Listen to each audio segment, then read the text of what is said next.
ईमानदारी से भरोसा करिए। संगठन पूरी तरह आपके लिए लगा है, पूरी ईमानदारी से लगा है। अभी मैं शाही जी से सुबह बात हुई थी, आपको ये भी जानकारी दे दूं। आदरणीय शाही जी को मैंने सुबह फोन किया और परसों 5 तारीख को शाही जी के साथ लखनऊ की यात्रा पे हम लोग 4-5 दिन के लिए जा रहे हैं। शाही जी के सानिध्य में प्रयास करेंगे।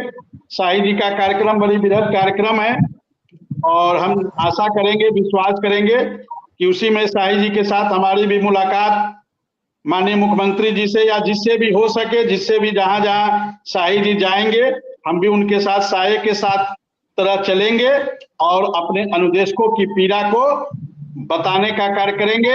यदि माननीय मुख्यमंत्री जी से मुलाकात हो या जिससे भी मुलाकात हो, वहां अनुदेशकों की पीड़ा को बताने का कार्य करेंगे और अपने अनुदेशक साथियों से, खासकर लखनऊ के साथियों से और अगल बगल जनपद के साथियों से बताना चाहता हूं कि 5 तारीख को हम लोग लखनऊ के लिए निकल रहे हैं। शायद 8 बजे सुबह शाही जी ने कहा है। अब तो गोरखपुर में छुट्टी भी हो गई है 4 दिनों की। 8 तारीख को गोरखपुर में विद्यालय खुलेंगे, तो इधर जो समस्या थी सीएल वाली, वो भी मेरा सीएल भी बच जाएगा। तो चूंकि सीएल का आगे बहुत काम है, माननीय सुप्रीम कोर्ट में डेट में 3-3, 4-4 सीएल चला जाता है और कई 50 हमें हमारा मानदेय कटा है। 300 रुपया जो मिलता है वो भी नहीं मिला, लेकिन कोई दिक्कत नहीं है। अनुदेशकों के मान सम्मान के लिए हम लोग पूरी तरह मुस्तैद हैं और पूरी लड़ाई को ईमानदारी से लड़ेंगे और एक न एक दिन बहुत जल्द अनुदेशकों को जीत मिलेगी, ऐसा मुझे पूरा भरोसा है, पूरा विश्वास है। विनय सिंह जी, आपके केस का स्टेटस क्या है और क्या दिख रहा है? फिर मैं पवन गोलिया जी के पास जाऊंगा। विनय सिंह जी, आपके केस का स्टेटस फिलहाल क्या है? सुनवाई में क्या चल रहा है और कब हियरिंग है? देखिए सर, हेलो, हमारे केस में जो है 6 जुलाई को जो लगा है, लेकिन हमें अभी नोटिस प्राप्त नहीं हुआ है। जब नोटिस प्राप्त होता है तो देखते हैं कि वहाँ क्या करते हैं, लेकिन मुझे 100% विश्वास है कि लोक अदालत से मैटर निपटेगा नहीं, क्योंकि जो मैं अपने प्रेयर में रखा हूँ, जो हमारी मांग है, वो सरकार कभी पूरा नहीं करेगी। और जिस चीज का मैं संकल्प लिया हूँ, उस संकल्प से मैं पीछे नहीं हटूंगा। इसलिए हमें नहीं लगता कि लोक अदालत से हमें कुछ बेनिफिट मिल पाएगा। माननीय सर्वोच्च न्यायालय का अच्छा प्रयास है और हमारी एसएलपी पर ही सुनवाई होगी। और मैं समझ रहा हूँ कि अगर आर्थिक सहयोग हो जाता हम शिक्षा मित्रों का भी, तो एक अच्छा पैनल खड़ा करके जो है उस पर सुनवाई करवाएं। नहीं, बिल्कुल आप ठीक कह रहे हैं कि पैनल समझ में एक बात आता नहीं जी। एक बात हम कहना चाहते हैं, जैसे उत्तराखंड हमारे ही प्रदेश का हिस्सा है।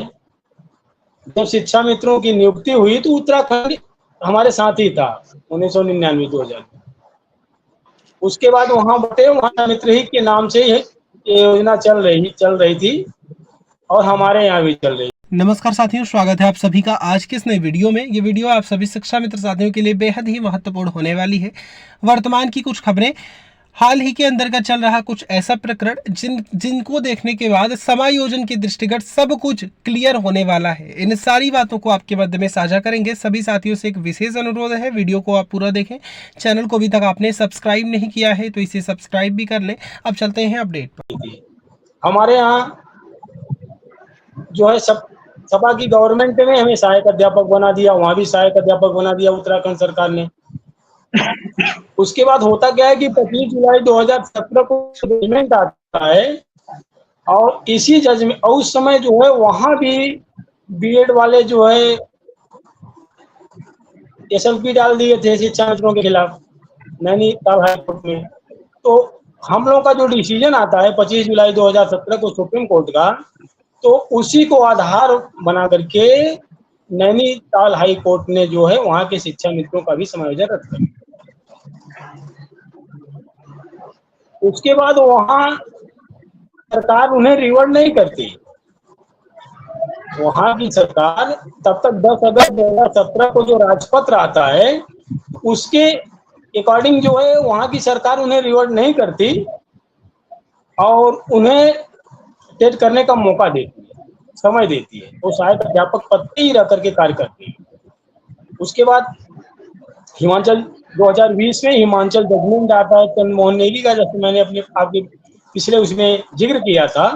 तो वहाँ की गवर्नमेंट ने किया गया कि एक न्यायिक कमेटी गठित की, जो सरकारें अपनी करती हैं, किसी पूर्व की अध्यक्षता में एक न्यायिक कमेटी का गठन किया और वहाँ वो न्यायिक कमेटी की रिपोर्ट जो गई वहाँ, तो उसमें कि जो चंद सेम कंडीशन हिमाचल का उत्तर प्रदेश, उत्तराखंड या उत्तर प्रदेश का सेम कंडीशन है और सेम नियुक्ति है।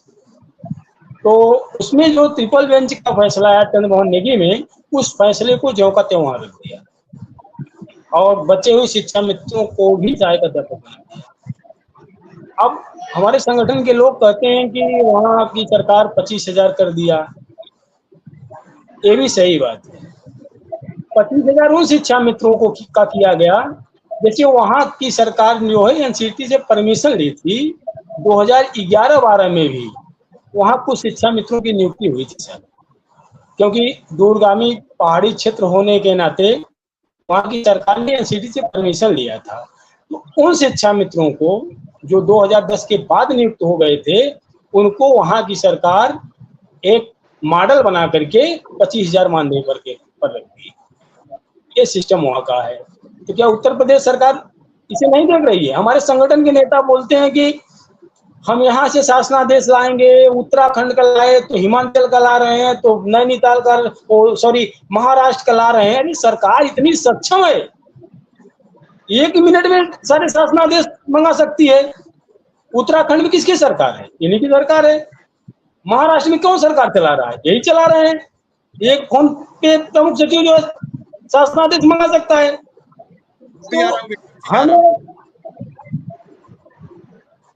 जी सर जी विक्रम सिंह जो लाइव आकर के हमारे संगठन के नेता, निसंदेह हमारे आदरणीय हैं संगठन के, हो सकता है कि हमारी सोच वहां तक न पहुंच पाती हो, लेकिन हमें ये लगता है कि कहीं न कहीं या तो अधिकारी इन्हें गुमराह कर रहे हैं या तो खुद गुमराह हो रहे हैं। जो बातें लेकर के आते हैं लाइव, मैं नाम नहीं लेना चाहता किसी भी नेता का संगठन के, ये कोई खास मसला नहीं है विनय सिंह, अपनी अपनी बात कहने का सबको अधिकार होता है, ये कोई मसला नहीं है। आगे लाइव बात करके सर देखिए, अभी हमने देखा कि प्रमुख सचिव के यहाँ फाइल पहुंच गई शिक्षा मित्रों का, प्रमुख सचिव के यहाँ फाइल पहुंच गई, फिर रिटर्न आ गई, सारा काम हो गया है। जैसे ये आचार संहिता खत्म होगी काम हो जाएगा। सरकार शिक्षा मित्रों के पद जो है उनका रुझान बदल गया है, बहुत अच्छा तालमेल बन गया है। और फिर पता चला कि फाइल प्रमुख सचिव से फिर बैग आ गई, फिर पैरवी शुरू हो गई। हमें समझ में नहीं आता कि ये लोग अधिकारियों से मिलते हैं तो 2 चीजें होनी चाहिए। ये तो भाई हम आपका काम बहुत स्लो गति से कर रहे हैं, इतना स्लो गति हमसे तमाम पीछे मुद्दे गए और वहां सुलझ करके फाइनल होकर के आ गए। अगर एक लाइन की बात होनी चाहिए कि हम मानदेय बढ़ा रहे हैं, 2,000 बढ़ा रहे हैं, 5,000 बढ़ा रहे हैं, बढ़ा दें।